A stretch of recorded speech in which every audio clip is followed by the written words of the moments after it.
सभी का स्वागत करता हूँ मैं राज नेगी अपने यूट्यूब चैनल गप्पू माई लाइफस्टाइल में। पिछले मैंने आई थिंक 1-2 वीडियोस जो अपलोड कर रहे हैं दिल की बात, स्पेशली किन्नर कैलाश के रिगार्डिंग कुछ अपने मन की बात करी थी।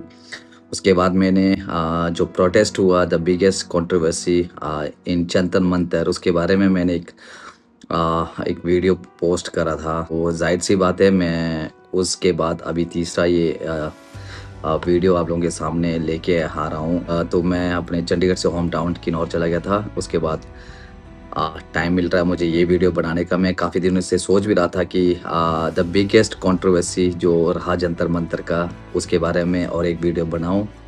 तो मैं अपनी मन की बात कुछ ज़्यादा चीज़ें डिटेलिंग में यहाँ नहीं करना चाहूँगा, बट कुछ बातें जो आप लोगों के साथ शेयर करना चाहूँगा, क्योंकि मैंने लास्ट जो वीडियो बनाया था जंतर मंतर में for Sonam Wangchuk and specially मैंने वीडियो बनाए थे स्पेशली सोनम वांगचुक के लिए और सीजेपी के जितने भी लीडर्स और मेंबर्स जिन्होंने पार्टिसिपेट करा था और जो लीड करा था स्पेशली एजुकेशन सिस्टम के बारे में, नीट एग्ज़ाम के लिए उन्होंने प्रोटेस्ट करा, जिसमें द डेमोक्रेसी विक्ट्री मैं बोलना चाहूँगा। तो एक जीत पूरे देश को, स्पेशली सोनम वांगचुक का जो नेशन वाइड जो आपने काम करा है। सोनम वांगचुक का जो एक लहर है शायद 2-3 साल से, वो इस प्रोटेस्ट में भी दिखा। उनका जो हंगर स्ट्राइक था, तो उन्होंने जो जीत दिलाई है पूरे देशवासियों को।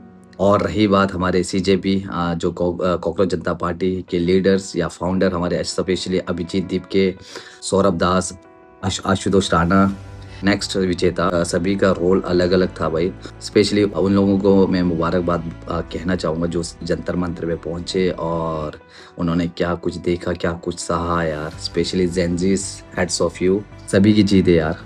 मैं बोलना चाहूँगा जो जंतर मंतर में लोग थे उनका जो आप सभी ने साथ दिया है, स्पेशली जो लोग सोशल मीडिया के माध्यम से अपना प्रोटेस्ट को कंट्रीब्यूट दिया है, सोशल मीडिया के माध्यम से या फिजिकल माध्यम से कहीं भी किसी भी लोकेशन पे, तो मैं सभी को यार इस चीज़ के लिए मैं कांग्रेस करना चाहूँगा। तो यार ये बहुत बड़ी जीत है। Finally cabinet minister Dharmendra Pradhan जी का जो इस्तीफा रहा, ये इंडिविजुअल कोई ये लड़ाई नहीं है कि धर्मेंद्र प्रधान के इस्तीफे से पूरा देश खुश है। ये यार एक सिस्टम के खिलाफ आवाज़ थी जिसमें जीत मिली है सभी को। एक डेमोक्रेसी विक्ट्री जो मैं बोलना चाहूँगा। सर्वोपरि लोकतंत्र, लोगों की जो आवाज़ बन के उमड़ आई थी जंतर मंतर में, ये दिन याद रखा जाएगा 25 जुलाई का दिन। आगे से धीरे धीरे मुहिम छिड़ते जाएंगे। जो भी सरकार आएगी उनके लिए सबक रहेगा दोस्तों कि आप कोई भी कैजुअली या कोई भी चीज़ केयरलेस नहीं रह सकता। वीडियो बनाने का मकसद मेरा ये भी है दोस्त, एजुकेशन सिस्टम जो हमारे इंडिया का है वो उसमें कमियों को जानना बहुत ज़रूरी है। मैं चाहूँगा कैबिनेट मिनिस्टर तक या स्टेट मिनिस्टर तक उन सभी को इन एजुकेशन के बारे में संज्ञान लेना पड़ेगा। रही बात पिछले 10-1 सालों में, 10, 15 या 20 सालों के अंदर जो गवर्नमेंट स्कूल के जो हाल है बद से बदतर होते जा रहे हैं भाई, और प्राइवेट स्कूलों को जो तवज्जो, जो इम्पोर्टेंस मिल रही है,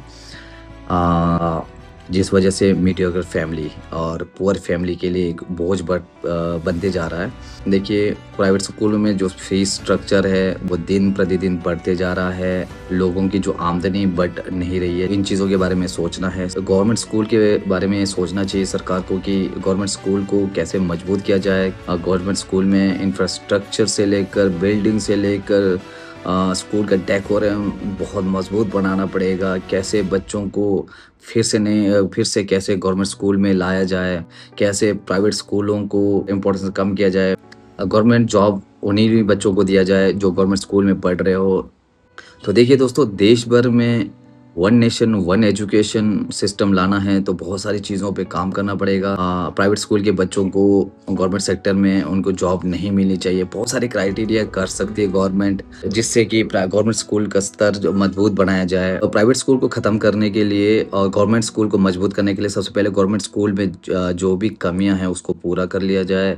क्योंकि मैं देख रहा हूँ 10-15 साल के अंदर हर गाँव में देखिए क्या रहता है, 70 से 80% 90% बच्चे शहरों में पढ़ रहे हैं, प्राइवेट स्कूलों में पढ़ रहे हैं, तो गाँव में मैक्सिमम गवर्नमेंट स्कूल में 10 टू 20% बच्चे पढ़ रहे हैं। तो अभी इसके बारे में विचार विमर्श करना चाहिए, सेंट्रल लेवल पे हो या स्टेट लेवल पे हो, हर चीज़ों को देखा जाए। मेरे हिसाब से भाई गवर्नमेंट वैकेंसीज़ जो टीचर्स की है उसकी बढ़ा देनी चाहिए। मैं बताना चाहूँगा, तो मेरी जो स्कूलिंग रही है गवर्नमेंट स्कूल में ही रही है, तो यार 20 साल का रिकॉर्ड है जो मैंने अपनी primary school, middle school, secondary school और मैंने जो करी है वो गवर्नमेंट स्कूल से करी है। तो यार पहले के टाइम में क्या लेवल एक अलग रहता था। मैं अपने डिस्ट्रिक्ट किन्नौर की बात कर रहा हूँ, बट आज के टाइम में किन्नौर का हर जो हालत है बद से बदतर होता जा रहा है। एजुकेशन सिस्टम को ख़त्म किया जा रहा है, तो इस चीज़ को बढ़ावा मिलना चाहिए दोस्तों। इस देश का बदलाव तभी हो सकता है जब एजुकेशन सिस्टम को ठीक किया जाए। आज मैं आप लोगों के सामने कुछ बातें अपने मन की बात कर रहा हूँ। 20 साल पहले का एजुकेशन सिस्टम अच्छा था, उससे पहले के एजुकेशन सिस्टम के बारे में मैं पर्सनली फील नहीं कर सकता हूँ या मैं बताना चाहूँगा यहाँ पे। जो मैंने 20 साल का एक्सपीरियंस लिया है, 1995 से लेकर 2010 के बीच में एजुकेशन सिस्टम काफ़ी अच्छा रहा, और 2010 के बाद यार एजुकेशन सिस्टम बद से बदतर होते जा रहा था। स्कूलों में लाइब्रेरीज, स्पोर्ट्स ग्राउंड, बहुत सारी चीज़ों को लेके आइए और एजुकेशन सिस्टम को इम्प्रूव करिए। और सेकेंडरी मैं ही बोलना चाहूँगा एजुकेशन सिस्टम को स्ट्रॉन्ग करने के लिए, हाँ, सिलेबस क्लासेस में यार जो सिलेबस इन फ्यूचर या कहीं पे भी कुछ भी चीज़ें काम नहीं आ रहा है तो वो सिलेबस से हटा दिया जाए। हमारा एजुकेशन सिस्टम यार वही रह रहा है, ब्रिटिश कॉलोनियल जो एजुकेशन सिस्टम है उसी को ही आगे बढ़ाया जा रहा है। तो ये बहुत सारी चीज़ें एजुकेशन सिस्टम में लाना चाहिए। यहाँ पे यार थ्योरेटिकल चीज़ों को कम करके मैकेनिकल या जिसको बोलेंगे हम फिज़िकल चीज़ों को एजुकेशन सिस्टम को बढ़ाना चाहिए कि हमारा जो नेक्स्ट जनरेशन आए वो एक इनोवेटिव होना चाहिए। थ्योरेटिकल और प्रैक्टिकल दोनों रहे, ऐसे स्कूल बना जाए जहाँ पे हर फैसिलिटीज़ प्रोवाइड हो कि इन्वेंशन करने का कुछ साधन मिले बच्चों को। तो मेरे बोलने का मतलब देखिए, education system government sector school को मजबूत किया जाए जहाँ पे सही तरीके से फीस स्ट्रक्चर हो और उस स्कूल में सारी चीज़ें फैसिलिटीज़ प्रोवाइड हो। स्कूलों को इस तरीके से बनाया जाए कि हर बच्चा नेक्स्ट, देखिए फास्ट जनरेशन चल रहा है, जेनजीज, उसके बाद जो अल्फ़ा आएंगे जनरेशन, उसके बाद शायद बीटा जनरेशन, तो बहुत सारे नेक्स्ट जनरेशन तो फास्ट आएंगे। इसलिए सरकार को चाहिए कि पहले से प्रिपेयर रहे, बच्चों को पहले से ही सजग कराया जाए कि क्या दौर आना है, किस तरीके से उन्हें रेडी किया जाए, वो इन चीज़ों को ध्यान रखा जाए भाई। तो दोस्तों आप खुद भी देख रहे होंगे, हाँ, गांव-गांव, शहर-शहर, पूरे हिमाचल की बात करता हूँ मैं, तो आप सभी को भी मालूम है दोस्तों, आप सभी देख रहे होंगे। मैं बात कर रहा हूँ स्कूल से ज़्यादा मंदिरों का निर्माण। हमारा देश किस प्रकृति की ओर जा रहा है ये सभी लोग देख भी रहे हैं दोस्तों। देखिए दोस्तों, सीधी सी बात है, सभी को पता होगा यार, जो गांव-गांव, शहर-शहर जो पैसा आता है, बजट आता है, चाहे सामाजिक सुधार के लिए हो, तो उन पैसों का जो यूटिलाइज़ किया गया है 10-15 सालों के अंदर, सभी को मालूम है दोस्तों, और ये बात छुपी भी नहीं है, हमारे सामने भी हम सभी देखते हैं यार। पिछले 15 सालों में हिमाचल की बात करूँगा तो कम से कम करोड़ों नहीं खरबों रुपए खर्च किए गए मंदिर के निर्माण में, चाहे नए सिरे से मंदिर का निर्माण हुआ है, चाहे रेनोवेशन हुआ है। गांव-गांव, शहर-शहर में आपको देखिए स्कूलों से ज़्यादा मंदिर दिखेंगे, और वो भी बेहतर से बेहतर कंडीशन में। स्कूल ख़त्म होते जा रहे हैं, स्कूलों का जो बिल्डिंग्स है टूट रहे हैं, बिखर रहे हैं, बच्चों को बैठने की जगह तक भी नहीं है। और वहीं पे देखिए, उसी गाँव की बात करता हूँ, हर गाँव, हर शहर की बात करता हूँ दोस्तों, हिमाचल में ही जो मंदिर हैं, कितने आलीशान मंदिर बनाया जा रहा है। सभी को लगता होगा कि हम मंदिर बनाने से हमारा देश प्रगति रहेगा, रियलिटी कुछ और है। जितना देश रिलीजिस्टिक होते जाएगा, ये आगे के जनरेशन के लिए बहुत मुश्किल रहेगा। सिस्टम खिला रहा है, हम सभी खेल रहे हैं दोस्तों। अब मैं यहाँ मंदिर मस्जिद खिलाफ नहीं हूँ दोस्तों, आगे जो जनरेशन जो है वो इन चीज़ों को समझ नहीं पाएंगे, ना मंदिरों को समझ पाएंगे, ना मस्जिद को समझ पाएंगे। अगला जनरेशन ना उनके पास टाइम रहेगा इन मंदिरों को संभालने के लिए। आप खुद ही देख लीजिए राम मंदिर में क्या चल रहा था दोस्तों। इसी तरीके से मैं बोलना चाहूँगा, हर मंदिर में यार बहुत सारी चीज़ें हो सकती लगता है। हिमाचल में देखिए यार कितना पैसा लगा होगा, हर गांव में जो मंदिरों का निर्माण हुआ है उसमें करोड़ों रुपए खर्च किए गए हैं, करोड़ों। हर मंदिर की बात करो, एक मंदिर बनाने के लिए करोड़ों रुपए लगे हैं, तो आप सोचिए हिमाचल में कितने गांव हैं। और किन्नौर की बात करता हूँ, आज तो 500-600 गांव तो होंगे, तो किन्नौर में ही यार बहुत सारे गाँव में मंदिर बन रहे हैं। मैं यहाँ क्या बोलूँ दोस्तों, किसी के खिलाफ नहीं हूँ, बट मैं ये जानता हूँ या सभी आप लोग भी जानते हो यार, जो स्टैटिक्स बताता है दोस्तों कि जितने भी कंट्रियों में मंदिर या कोई भी रिलीजियस चीज़ों को लेके रिलीजियस चीज़ें आई है, सभी कंट्रियों में वो देश काफ़ी बर्बाद हुआ है। मैं इसके बारे में डिटेल आपको मैं बाद में भी आपके साथ गुफ्तगू करूँगा, बट हम अपने नेक्स्ट जनरेशन के लिए क्या देके जा रहे हैं सभी को समझना है। तो मेरे हिसाब से यार जहाँ पे मंदिर और मस्जिद में जहाँ पैसा लगा जा रहा है उसको छोड़कर तो हमें स्कूलों को मजबूत बनाना चाहिए। नेक्स्ट जो मैं बात करना चाहूँगा, रिजर्वेशन आरक्षण, तो ये बहुत बड़ा टॉपिक है यार, तो इसके बारे में बात करेंगे तो बहुत बड़ा वीडियो बनेगा। तो यहाँ में मैं थोड़ा सा डिटेल में नहीं जाऊँगा, एक शॉर्ट ब्रीफ आपके सामने रखना चाहूँगा कि एजुकेशन सिस्टम में रिजर्वेशन उस पर कैसे काम किया जाए। तो थोड़ी सी चीज़ें मैं भी अपने मन की बात में आप लोगों से साझा करना चाहूँगा। तो देखिए मेरे वीडियोस मेरे फ्रेंड्स या मेरे रिलेटिव्स या मेरे जो भी नए व्यूवर्स है वो देख रहे हैं, तो यार रिजर्वेशन के बारे में उनके साथ भी मैं अपनी मन की बात साझा करना चाहूँगा। रिजर्वेशन तो यार ज्योतिबा फुले उन्होंने थोड़ी सी जो एक एजुकेशन सिस्टम को स्ट्रॉन्ग बनाया था। 80s की बात है, जब 82 में ज्योतिबा फुले ने एजुकेशन सिस्टम को स्ट्रॉन्ग बनाया। उसके बाद उन्होंने स्पेशली फीमेल के लिए जो रिजर्वेशन जो यूज़ किया था, फिजिकली ग्राउंड लेवल पे रिजर्वेशन का जो काम जो करा है साहूजी महाराज जो महाराष्ट्र के राजा थे 1902 तो उन्होंने कोल्हापुर जो एक जगह है वहाँ पे उन्होंने महाराष्ट्र में वहाँ पे उन्होंने फिजिकल लेवल पे जो ग्राउंड लेवल पे काम करा है कि रिजर्वेशन का यूज़ करा था उन्होंने कि फीमेल रिजर्वेशन सीट चाहे गवर्नमेंट सेक्टर पे हो या स्पेशली अदर बैकवर्ड क्लासेस के लिए जो उन्होंने रिजर्वेशन का यूज़ करा था, वो एक बहुत बड़ी उनके लिए सच में एक उम्दा काम रहा होगा उस टाइम पे। Next 1950 after implementation of constitution the ST and SC the minorities provoked in legislation education and the public employment उसके बाद लाया गया था ST और SC को कॉन्स्टिट्यूशन के अंदर। तो हमारे संविधान में SC और ST को लाया गया रिजर्वेशन के अंदर 1950 में। नेक्स्ट इन मंडल कमीशन 1990 उसके बाद लाया गया OBC को भी, जहाँ पे रिजर्वेशन जो सीट रही 27% मंडल कमीशन के अंडर। जो देश चलता है संविधान उसमें सबसे पहले ST और SC को जिसमें लिया गया था रिजर्वेशन का। और नेक्स्ट संविधान मंडल कमीशन जो मैंने बताया कि OBC माइनॉरिटीज़ के लिए भी रिजर्वेशन का यूज़ हुआ है। भीमराव अंबेडकर की वजह से जो रिजर्वेशन मिला है पूरे देशवासियों को, इससे बहुत बड़ी लोगों को जो रिजर्वेशन में जो लोग हैं, जो रिजर्वेशन में जो लोग आते हैं उनके लिए बहुत बड़ी बात है।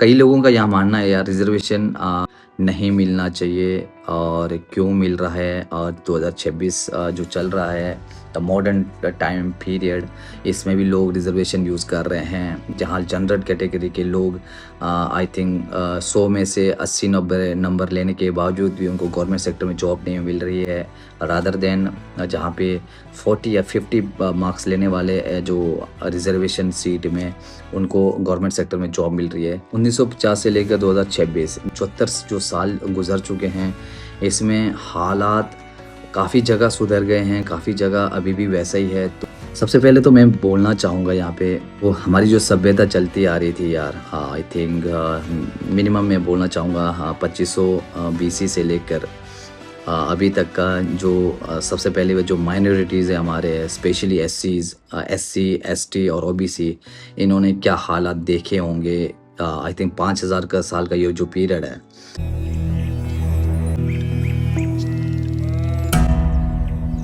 कहाँ खुशी चली आ रही है। सत्यानाश कर दिया पूरे मंदिर के परिवेश का। बाहर निकालो इसे। तुम नीच जातियों के लिए मंदिर में प्रवेश वर्जित है। चलो भागो यहाँ से। सुबह जाकर गंगा जल लेकर आओ। 5000 साल का पीरियड 1950 तक की बात कर रहा हूँ। तो यार लोगों ने क्या कुछ सहा नहीं होगा, जिनके पास मकान नहीं थे, जिनके पास खाने के कुछ साधन नहीं थे, ना जिनका कोई ठिकाना नहीं था। तो यार ऐसे लोगों को जो हमारा संविधान है, एक संविधान ने लोगों को एक जीने का हक दिया था कि एक रिजर्वेशन, उन्होंने एक आरक्षण दिया था कि इसके तहत आप लोगों को जगह मिल सकती है, चाहे आप लेजिस्लेशन में हो, चाहे एजुकेशन सिस्टम में हो, चाहे पब्लिक एम्प्लॉयमेंट में हो, कहीं पे भी आप लोगों को जगह मिल सकती है। क्योंकि जो 5000 साल का पीरियड था, अब मैं यहाँ बोलना नहीं चाहूँगा चाहे एसटी के साथ हो या एससी के साथ या ओबीसी, जितने भी माइनॉरिटीज़ है तो उनके साथ इस देश में क्या हाल हुए हैं, तो इसके बारे में मैं बोलना नहीं चाहूँगा। बहुत सारे वीडियो बहुत ज़्यादा लंबी हो जाएगी, बट मैं हाल के दिनों की स्टोरी बताना चाहूँगा कि जो 1950 से लेकर 2026 तक का जो टाइम पीरियड है, तो इसमें भी देखिए रिजर्वेशन की वजह से आई थिंक मैं बताना चाहूँगा जो स्टैटिस्टिक्स, जो एक आंकड़ा है या डेटा है 20-30 सालों का, जो मेरा एक्सपीरियंस भी है, ये भी मैं बोलना चाहूँगा। मैं यहाँ बोलना चाहूँगा 1950 से लेकर 2026 के बीच में अगर 100% जो सीट थी 1950 से लेकर, मैं बोलना चाहूँगा 100% में, तो यहाँ 30% लोगों को ही फ़ायदा मिल रहा है और 30% लोगों को फ़ायदा मिला और 70% लोगों को यहाँ पे मैं बोलना चाहूँगा कि मिसयूज़ बहुत ज़्यादा हुए हैं रिजर्वेशन के। इसके भी रिफॉर्म्स नहीं हुए हैं। रिजर्वेशन का सबसे बड़ा ड्रॉबैक अब मैं बताना थोड़ी देर में बताऊँगा। तो अभी तक का जो एक 74 सालों का जो एक टाइम पीरियड है, इसमें यार 30% लोगों ने, हाँ 30% परिवार के लोगों को बहुत फ़ायदे मिले हैं रिजर्वेशन का, ये मिले हैं। बट 100 में से 100% लोगों को जो रिजर्वेशन मिलना चाहिए, जो रहा है हर साल, जो एक चाहे गवर्नमेंट सेक्टर सीट हो या कैब मिनिस्ट्री लेवल पर सीट है, कहीं पे भी हो, वो कहीं मिला नहीं है। तो मैं बोलना चाहूँगा कि एक्चुअल में रिजर्वेशन जो 100% तो इतने सालों में होनी चाहिए, तो वो हुई नहीं। तो इसका ड्रॉबैक्स क्या है, तो थोड़ा सा उसके बारे में मैं मशवरा करना चाहूँगा। रिजर्वेशन एक जातिगत प्रमाण पत्र से लिया जाता है, रिजर्वेशन मिला जाता है। अब मैं यहाँ पे आपको एक एग्जांपल देके मैं रिजर्वेशन का जो ड्रॉबैक्स है, तो कई सालों से जो चल रहा है, जिस पे काम हुआ नहीं है। पहले जो रिजर्वेशन 1950 में लाया गया था कि 10 साल के लिए लाया गया, उसके बाद हर साल 10-10 साल बढ़ाते बढ़ाते अब ये 2026 में भी यहाँ तक है कि आगे तक भी रिजर्वेशन रहेगा और होना भी चाहिए दोस्तों। बट जो मेरे जनरल कैटेगरी के दोस्त हैं, जो मेरे वीडियोस को देख रहे हैं, मैं भी आप लोगों के साथ हूँ यार। कई जो हमारे रिजर्वेशन है ऐसे लोगों को मिल रहा है जिनको ज़रूरत नहीं है रिजर्वेशन का, फिर भी वो रिजर्वेशन का यूसेज करते हैं, उनको रिजर्वेशन मिल रहा है। यहाँ कमी बहुत बड़ी है गवर्नमेंट की, जो पॉलिसीज़, जो गवर्नमेंट की जो पॉलिसीज़ है स्पेशली रिजर्वेशन के लिए। अभी भी रिजर्वेशन के जो पॉलिसीज़ में है उसमें कोई अपडेशन नहीं है, कोई रिफॉर्म नहीं है, तो ये बहुत बड़ा कमी है। और मैं मानता हूँ जो हमारे जनरल कैटेगरी के लोग हैं, तो उनका जो बोलना है कि आरक्षण बंद कर दो, वो लाजमी भी है। और मैं हिमाचल डिस्ट्रिक्ट किन्नौर से बिलोंग करता हूँ और हमारा जो समूचा इलाका है किन्नौर डिस्ट्रिक्ट, तो ये जनजातीय क्षेत्र में आता है, शेड्यूल ट्राइब, और जिसे 5th शेड्यूल में लाया गया है कॉन्स्टिट्यूशन में। ये 5th शेड्यूल में लाया गया है, जिसके तहत पूरा समूचा एक ट्राइबल जनजातीय क्षेत्र घोषित है। तो देखिए, तो फिर हमारा जो पूरा इलाका है शेड्यूल ट्राइब में आता है, एसटी, जहाँ पे हमें सर्टिफिकेट मिला है दोस्तों। तो यहाँ पे मैं एक एग्जांपल देना चाहूँगा कि रिजर्वेशन का मिसयूज़ कहाँ हो रहा है। तो मैं चाहूँगा मैं किन्नौर के बारे में एग्जांपल दूँ। किन्नौर के किसी गांव में देखिए अविनाश जी हैं, उनके फादर 1984 बैच के एचएस, हिमाचल एडमिनिस्ट्रेटिव सर्विस, जो हिमाचल का सबसे हायर पोस्ट रहता है, तो 1984 बैच के हैं। तो उन्होंने एसटी कैटेगरी से वो सीट हासिल करी थी, एचएस जो सीट लिया था उन्होंने हिमाचल में। एसटी कैटेगरी से जो सीट आती है, एक सीट आती है या मैक्सिमम 2 सीट आती है, वो बहुत रेयर रहता है। तो हार्डली एक सीट जो आती है एचएस का, तो उन्होंने अविनाश के फादर जी ने एचएस पोस्ट लिया था। मैं चाहूँगा नेक्स्ट क्या रहा था, अविनाश अविनाश की भी एचएएस में अपॉइंटेड हुए हैं। अविनाश भी 2018 में। तो देखिए 2018 में अविनाश की भी एचएएस में अपॉइंटेड हुए हैं, वो भी एसटी कैटेगरी से। उनके फादर ने भी एसटी कैटेगरी से रिजर्वेशन का फ़ायदा उठाकर वो एचएएस बने थे। एक अधिकारी जो हमारे एसडीएम और वो डीसी लेवल तक भी एक अधिकारी बन गए थे। सेकेंडरी में बताना चाहूँगा एक एग्जांपल के ज़रिए। तो वो एचएएस की पोस्ट उन्होंने लिया था, अविनाश के फादर्स। नेक्स्ट अविनाश ने भी एसटी कैटेगरी से 2018 में एचएएस एग्ज़ाम कैटेगरी से उन्होंने भी पास करी है। तो यहाँ देखिए मिसयूज़ ऑफ रिजर्वेशन। जो रिजर्वेशन जो वर्ड है दोस्तों, आरक्षण या एक आर्थिक स्थिति को मजबूत बनाने के लिए रहता है दोस्तों। अविनाश के फादर वो भी एचएएस हिमाचल का प्रशासनिक ये सेवा रहता है, बहुत बड़ा पोस्ट रहता है। लाखों में इनकी सैलरी है, आज के डेट में 2-3 लाख की सैलरी मिलती है, चाहे एसडीएम लेवल पे हो या कोई भी सेक्रेटरी लेवल पे एचएएस, या प्रमोटेड हो जाते हैं एचएएस से आईएएस प्रमोटेड हो जाते हैं, डीसी लेवल तक भी चले जाते हैं, सीनियर एचएएस डीसी लेवल तक भी चले जाते हैं। तो यार 2-3 लाख की इनकी सैलरी रहती है। और नेक्स्ट क्या रह रहा है, उनका बेटा भी एचएएस रिजर्वेशन का जो फ़ायदा उठाकर, एक आरक्षण का जो फ़ायदा उठाकर उनका बेटा भी एचएएस बन रहा है। तो यहाँ पे अपडेशन क्या नहीं हुआ है, रिजर्वेशन मिलना चाहिए आर्थिक स्थिति को मजबूत करने के लिए। बट यहाँ पे क्या हुआ कि आर्थिक स्थिति पहले से मजबूत है, और ये तो एक एग्जाम्पल है दोस्तों जो मैंने बताया। यहाँ पे देखिए एक ही परिवार में 4-5 गवर्नमेंट एम्प्लॉय हैं, फिर भी सभी एसटी कैटेगरी से फ़ायदे ले रहे हैं यार। तो यहाँ बड़ी सोचने वाली बात है यार। मैं तो ये साफ ये बोलना चाहूँगा, जिस परिवार में एक मेंबर गवर्नमेंट सेक्टर में या गवर्नमेंट जॉब ले लेता है यार, उसका रिजर्वेशन बंद होना चाहिए। यहाँ पे तो यार एक परिवार में 5-6 मेंबर भी गवर्नमेंट एम्प्लॉय हैं, फिर भी उनको रिजर्वेशन मिल रहा है, उनका बच्चा भी रिजर्वेशन का फ़ायदा उठा रहा है, वो सालों साल रिजर्वेशन का फ़ायदा उठा रहा है। एक्चुअल में जो परिवार अभी जिनको ज़रूरत है रिजर्वेशन का, बेचारे किन्नौर में भी बहुत गरीब परिवार से लोग संबंध रख रहे हैं, उनके बारे में कोई सोचा नहीं जा रहा है, कोई बात कर नहीं रहा है। रिजर्वेशन में अपडेशन की बात, रिफॉर्म, यहाँ पे कुछ चीज़ों को बदलाव होनी चाहिए यार। आईएएस भी किन्नौर के में बहुत सालों से आईएएस बनते आ रहे हैं, उनका बेटा भी आईएएस है। और रही बात, कई परिवार जो आईएएस निकले हैं वो किन्नौर में रहते भी नहीं है, कहीं दिल्ली रहते हैं, बॉम्बे रहते हैं, पता नहीं कहाँ रहते हैं, फिर भी वो एक कैटेगरी का फ़ायदा अभी भी उठा रहे हैं। वो सर्टिफिकेट एसटी सर्टिफिकेट से अभी भी फ़ायदा उठा रहे हैं। बट किन्नौर में रहने वाले एक्चुअल और गरीब किन्नौर और गरीब परिवार के लोग तो इस चीज़ से फ़ायदा भी नहीं उठा पा रहे हैं। हायर पोस्ट का स्पेशली मैं यहाँ बोलना चाहूँगा, हायर पोस्ट के लिए। छोटे पोस्ट पे तो चलो लिमिटेड लोग लग रहे हैं, बट देखिए एक आईएएस का लड़का आईएएस बन रहा है क्योंकि उसको वैसा इन्वायरमेंट मिल जाता है, वैसा आपके पास स्ट्रक्चर मिल जाता है, वैसा आपके पास इकोनॉमी फैसिलिटी मिल जाती है। बहुत लॉसेस हैं ये, स्पेशली उन परिवार के लोगों के लिए जो पढ़ना चाह रहा होगा या कुछ करना चाह रहा होगा, कुछ बढ़ना चाह रहा होगा। तो फ़ायदा कौन उठा रहा है यहाँ पे रिजर्वेशन का, जो बहुत सालों से रिजर्वेशन का फ़ायदा उठा रहे हैं, स्टिल अभी भी उनके परिवार ही उठा रहे हैं। तो यहाँ पे अपडेशन होना चाहिए, रिफॉर्म होने चाहिए। और इसी तरीके से एससी का भी यही है, ओबीसी का भी यही है। बहुत सारे परिवार एससी में भी देखिए, ओबीसी में भी देखिए दोस्तों, बहुत परिवार बहुत सक्षम है, बहुत सारे लैंड है, ऑर्चर्ड्स हैं, उनकी खेती-बाड़ी अच्छे से हो रही है, उनके नौकर है, उनके घर में गवर्नमेंट एम्प्लॉय बहुत ज़्यादा हैं।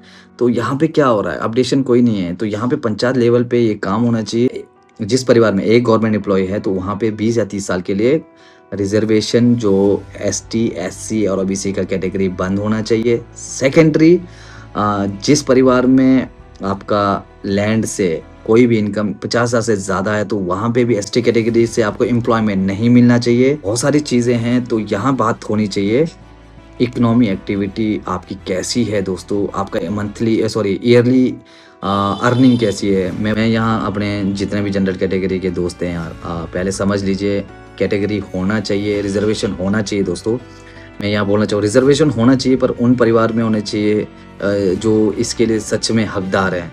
बट यहाँ 90% लोग फ़ायदा वो उठा रहे हैं जो गलत तरीके से रिजर्वेशन ले रहे हैं यार। मेरे हिसाब से किन्नौर की जनसंख्या है 68,000 जो लोग रहते हैं, अकॉर्डिंग टू 2011 सेंसस, तो अभी तो शायद 80-90 तक भी ये पॉपुलेशन बढ़ रही होगी। तो यहाँ फ़ायदा कौन ले रहा है? 90 या 95% लोग, वो लोग फ़ायदा उठा रहे हैं जिनको ज़रूरत भी नहीं है।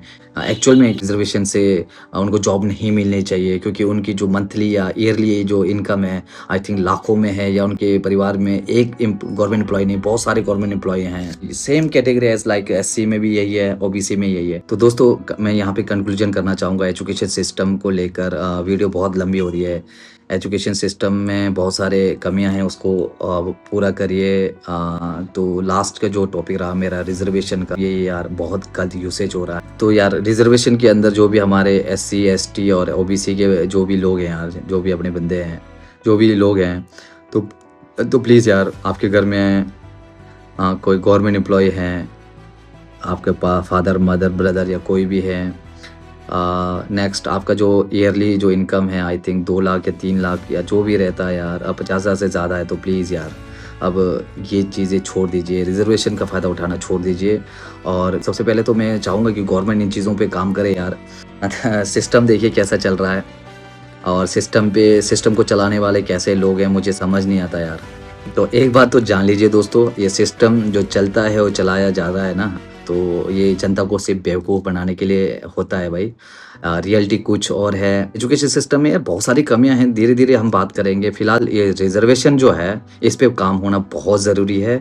ख़ास तौर से पंचायत लेवल पे होना चाहिए काम। जिस परिवार में देखिए जो भी अर्निंग है वो डिक्लेयर होनी चाहिए।